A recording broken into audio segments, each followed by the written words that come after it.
Good morning बच्चों। आ, आज हम काव्यांजलि के कवि मैथिली शरण गुप्त रचित कैकेयी का अनुताप के अंतर्गत गीत नामक शीर्षक को पढ़ाएंगे। वर्षा समाप्त हो गई है, शरद ऋतु आरंभ हो गई है। विरहणी उर्मिला इस शरद ऋतु का स्वागत करती हुए कह रही हैं कि हे सखी, ये खंजन एक सुंदर नेत्रों वाला पक्षी है। निरख सखी ये खंजन आए, फेरे उन मेरे रंजन ने, नयन इधर मन भाए।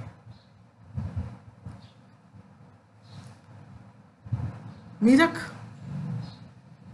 एक सखी से कह रही हैं उर्मिला जी के निरख मने देखो, हे सखी देखो, ये खंजन आए, अर्थात ये खंजन नामक पक्षी आ गए हैं।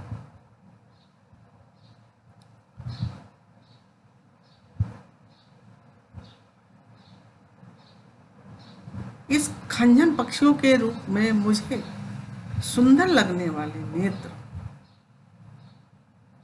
मेरे प्रियतम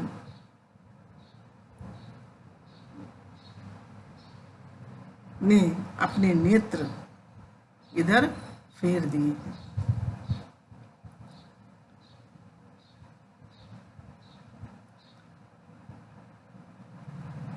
ऐसे प्रीतम जो सदैव मुझे आनंद प्रदान करते थे, उन्होंने खंजन पक्षियों के रूप में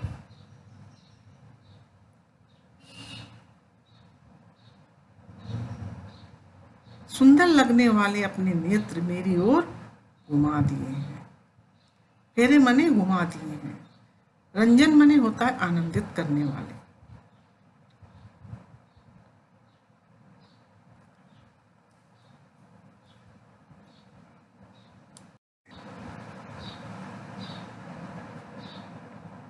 फिर से देखिए बच्चों,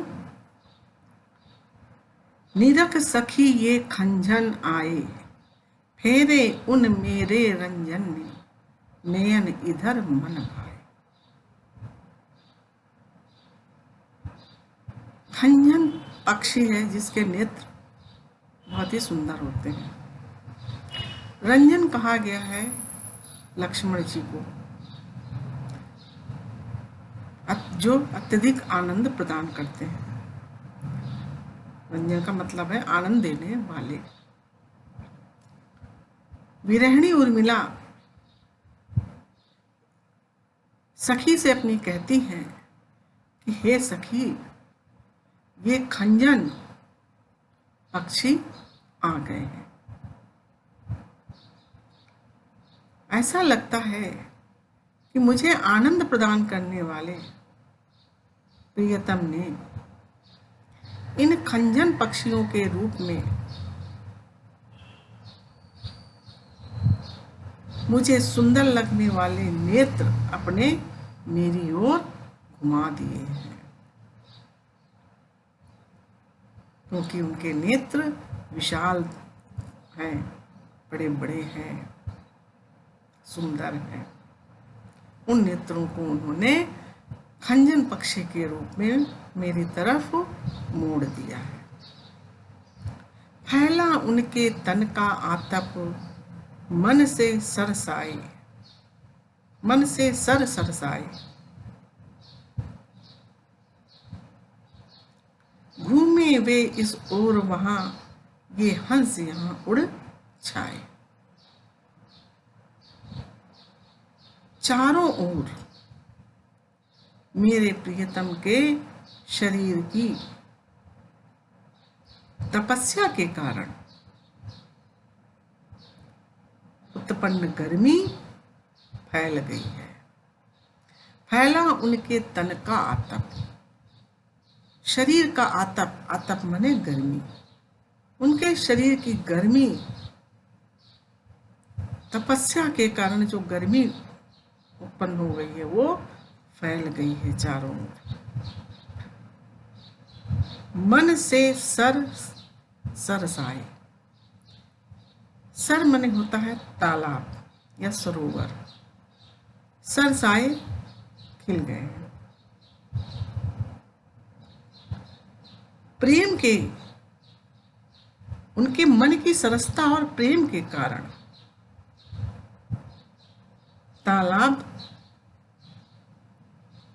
कमल के फूलों से खिल उठे हैं, अर्थात सुंदर लगने लगे हैं।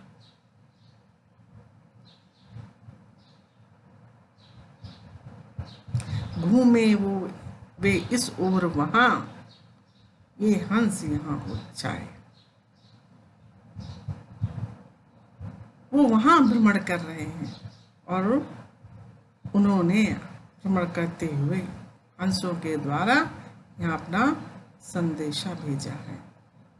करके ध्यान आज इस जन का, निश्चय ही वे मुस्कुराए। निश्चय मुझ अबला का ध्यान करके, मुझ दुखी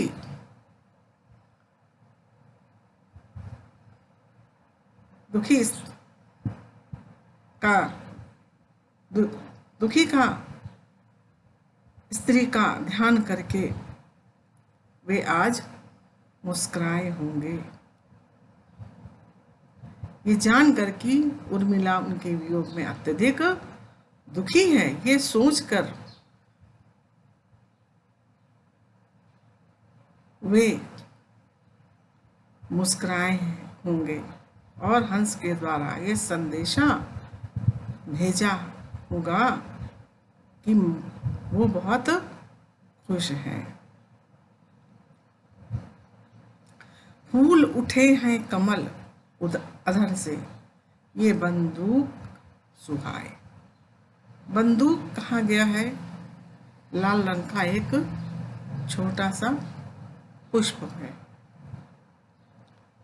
छोटे से पुष्प को कहा गया है। फूल उठे हैं कमल अधर से, ये बंदूक सुहाए।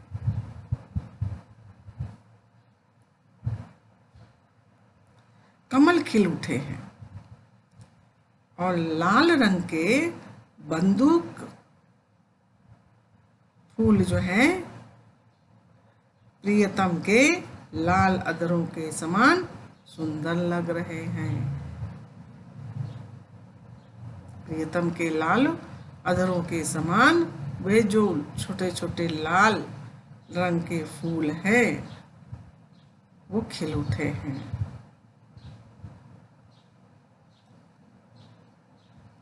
वो जो लाल रंग के छोटे छोटे पुष्प हैं वो प्रियतम के अधरों के समान लाल दिख रहे हैं, सुंदर लग रहे हैं। स्वागत स्वागत शरद, भाग्य से मैंने दर्शन पाए। उर्मिला शरद ऋतु का स्वागत करती हुई कहती हैं कि मैंने तुम्हारे दर्शन बड़े भाग्य से पाए। तुम्हारा स्वागत है, तुम्हारे आगमन पे मैं बहुत खुश हूँ। नभ से मोती वारे लो, ये अश्रु अर्घ्य भर लाए।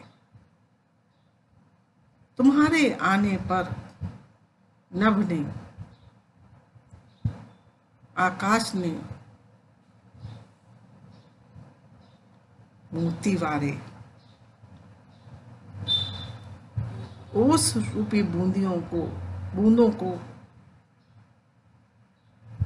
टपकाया है तुम्हारे स्वागत में। और मैंने भी अपने अश्रु रूपी अर्घ्य लेकर के तुम्हारे स्वागत में प्रस्तुत हूँ।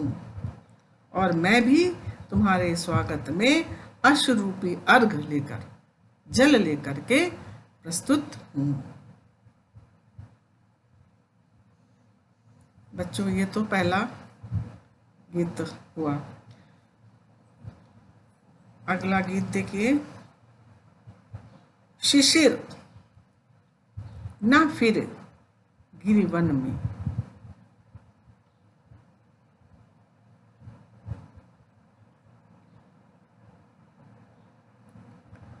अब वो इसमें शिशिर अर्थात ठंडी की ऋतु उससे आग्रह करती हैं, ना फिर गिरिवन में।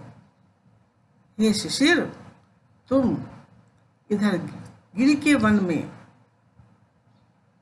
मत फिरो, इधर मत आओ, इधर अपनी शीतल हवा मत फैलाओ, मत उड़ाओ। जितना मांगे पतझड़ दूंगी मैं इस निज नंदन में। और कहती हैं, तुम जितना भी पतझड़ मुझसे चाहती हो मैं अपने निज नंदन से तुम्हें दूंगी, निज नंदन में दूंगी। क्योंकि मैं एक वियोगिनी नारी हूँ जो अपने प्रियतम से बिछड़ी हुई हूँ, जिसके चेहरे मुरझा गए हैं। इसलिए तुम मुझसे मेरे कपोलों से जितना चाहो पतझड़ ले सकती हो, मैं तुम्हें दूंगी। कितना कंपन तुझे चाहिए ले मेरे इस तन में। और यदि कंपन की जरूरत है तुझे तो तुम मेरे शरीर से कंपन ले ले। कंपन भी, मेरा शरीर कपकपाया करता है, मैं भी कंपन से पीड़ित हूँ, तो मुझसे कंपन ले ले।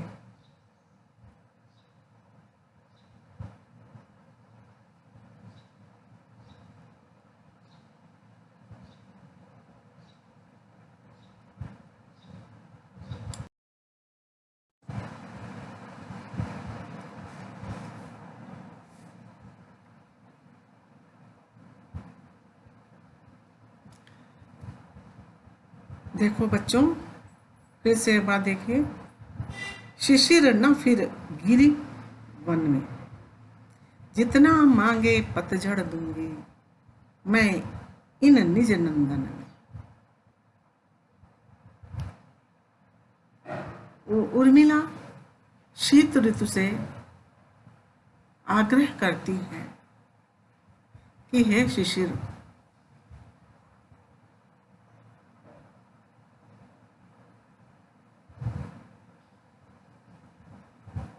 तुम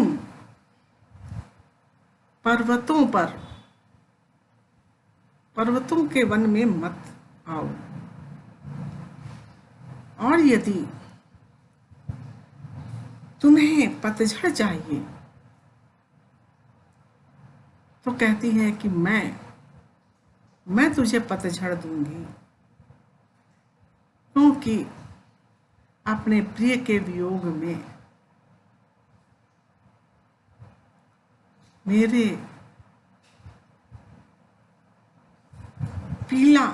मेरे पीले चेहरे से बहुत पतझड़ तुझे मिल जाएगा, मैं पतझड़ दे दूंगी। कितना कंपन तुझे चाहिए ले मेरे इस तन से। और यदि तुझे कंपन चाहिए वो भी मेरे इस तन से ले सकती है। सखी कह रही पांडुरता का क्या अभाव आनन में, वीर जमा दे नयन नीर यदि तू मानस बाजन में।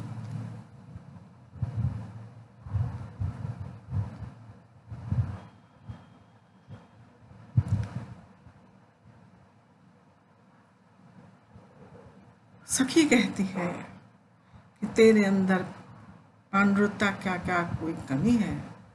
नहीं, तेरे आनन में तो पीलापन ही है। तू इतनी मुरझा गई है अपने प्रियतम के वियोग में कि चेहरा बिल्कुल पीला पड़ गया है। पांडुरता की कोई कमी तुझमें नहीं है। इसलिए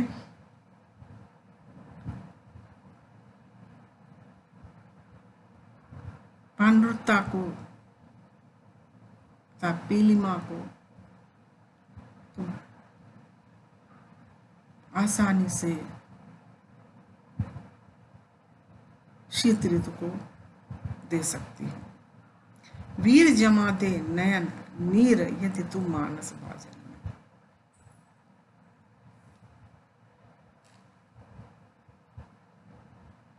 उर्मिला अपने आंसुओं को मानस भाजन मन रूपी बर्तन में जमाने को कहती है। उर्मिला जो है वो शीत ऋतु से कहती है कि मेरे नैनों के नीर को, नेत्रों के जल को मानस रूपी बर्तन में जमा दे, अर्थात वो छलक कर नीचे ना गिरे। तो मोती सा मैं अकिंचना रखूं उसको मन में, तो मैं उसको मोती सा बना करके, मोती के रूप में उसको अपने मन में धारण कर लूंगी। हंसी गई रो भी न सकूं मैं अपने इस जीवन में। तो उत्कंठा है देखो फिर क्या हो भाव मन में। उर्मिला कहती है कि यदि मेरे जीवन से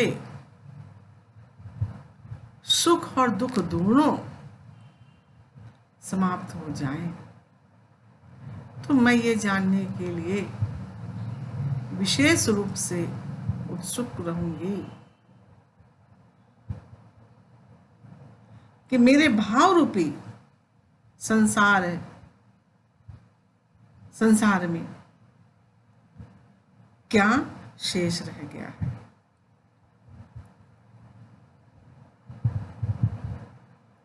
अर्थात हंसी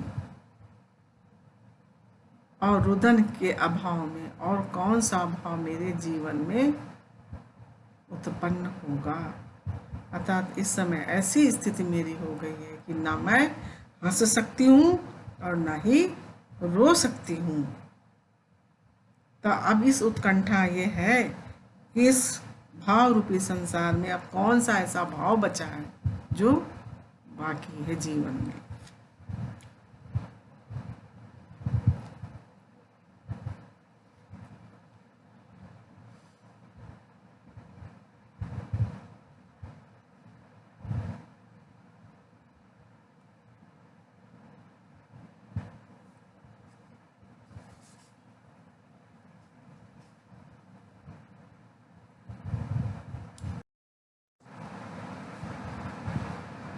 अगला गीत देखिए बच्चों।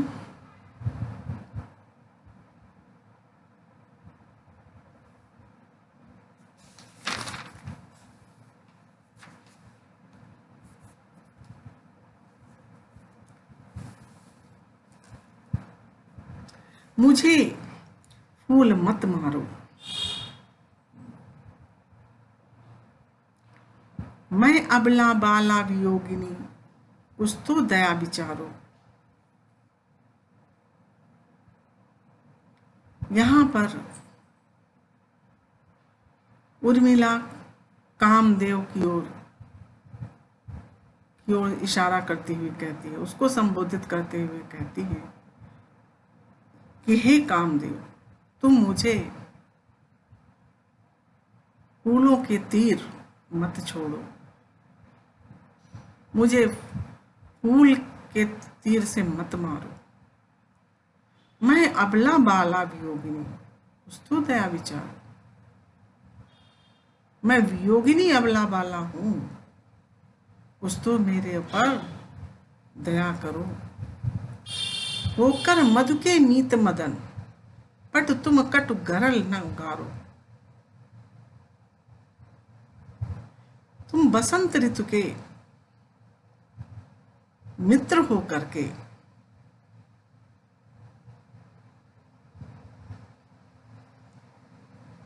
चतुर मित्र हो करके मुझ पर कड़वा विष मत डालो, कड़वा विष मत पिलाओ। मुझे विकलता तुम्हें विफलता, ठहरो श्रम परिहारो। इससे मुझे तो विकलता होगी, अर्थात मैं व्याकुल होंगी, लेकिन तुम्हारे हिस्से में विफलता आएगी, तुम सफल नहीं हो पाओगे, क्योंकि मैं एक पतिव्रता नारी हूं। ठहरो और अपना परिश्रम छोड़ो।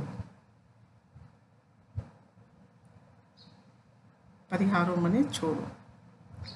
नहीं भोगिनी यह मैं कोई, जो तुम जा पसारो। मैं विलासिनी, भोगिनी का मतलब विलासिनी, भोग विलासों में लिप्त होने वाली स्त्री नहीं हूं, जो मुझे तुम अपना शिकार बनाना चाहते हो।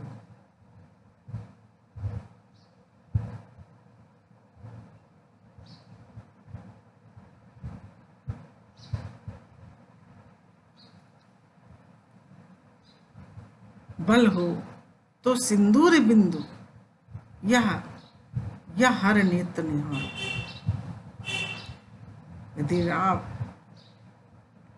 यदि तुम बहुत ही शक्तिशाली हो तो मेरे इस सिंदूर बिंदु को, जो शंकर जी के तीसरे नेत्र के समान है, तो उसको देखो। उसको देखते ही तुम नष्ट हो जाओगे। इसलिए तुम श्रम मत करो, तुम मेरे पीछे मत पड़ो। रूप दर्प कंदर्प तुम्हें तो मेरे पति पर वारो।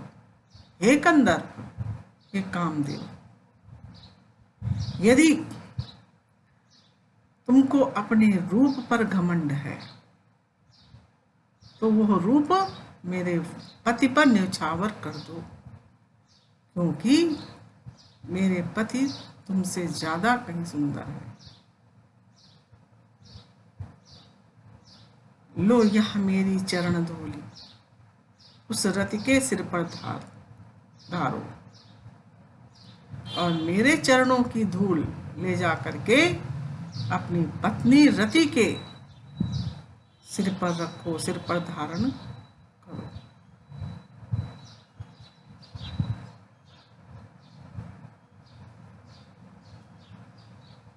ये बात उर्मिला जी ने कही।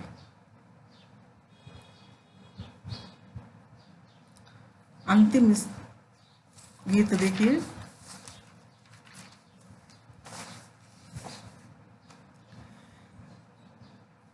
अंत में वो अपनी मनोकामना स्पष्ट करते हुए कहती है, अपनी अंतरात्मा की पुकार को वो बताती है सभी से। उर्मिला जी कहती हैं, यही आता है इस मन में, छोड़ धाम धन जाकर मैं भी रहूं उसी वन में। वो कहती हैं कि मेरे मन में ये लालसा जगती है कि मैं धाम और धन को छोड़ करके, महल और संपत्ति को छोड़ करके मैं भी उसी वन में जाकर रहूं जहां मेरे पति रहते हैं। प्रिय के व्रत में विघ्न न डालूं, रहूं निकट भी दूर। मैं अपने के प्रिय के व्रत में, सेवा व्रत में कभी किसी प्रकार का विघ्न नहीं डालूंगी। उनके पास रहते हुए भी मैं दूर रहूंगी। व्यथा रहे पर साथ साथ ही समाधान भरपूर। दुख तो रहेगा कि पास होते हुए भी दूर हूं, लेकिन यह समाधान भरपूर होगा। हर्ष डूबा हो रोदन में,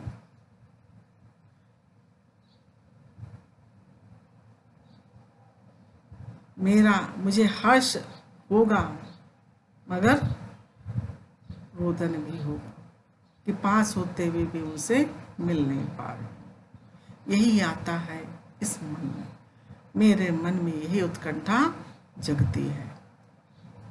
बीच बीच पे उन्हें देख लूं मैं झुरमुट की ओट, जब वे निकल जाएं तब लेटूं उसी धूल में लौट। कहती है कि मैं वहां रह करके बीच बीच में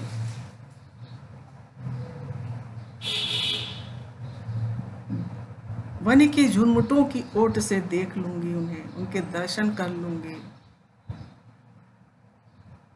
और जब वे रास्ते में से निकलेंगे, जिस रास्ते से वे जाएंगे, उस रास्ते की धूल पर मैं लौट लूंगी, अर्थात उनके चरणों की धूल को मैं अपने सिर माथे पर ले लूंगी। रहे रत वे निज साधन में, यही आता है इसमें। वे अपनी सेवा रूपी तपस्या में रत रहे, ये मेरी कामना है, यही आता है मन में। जाती जाती गाती गाती कह जाऊं यह बात, धन के पीछे जन जगती में उचित नहीं उत्पात। उर्मिला अंत में सभी को ये संदेश देती हुई कहती हैं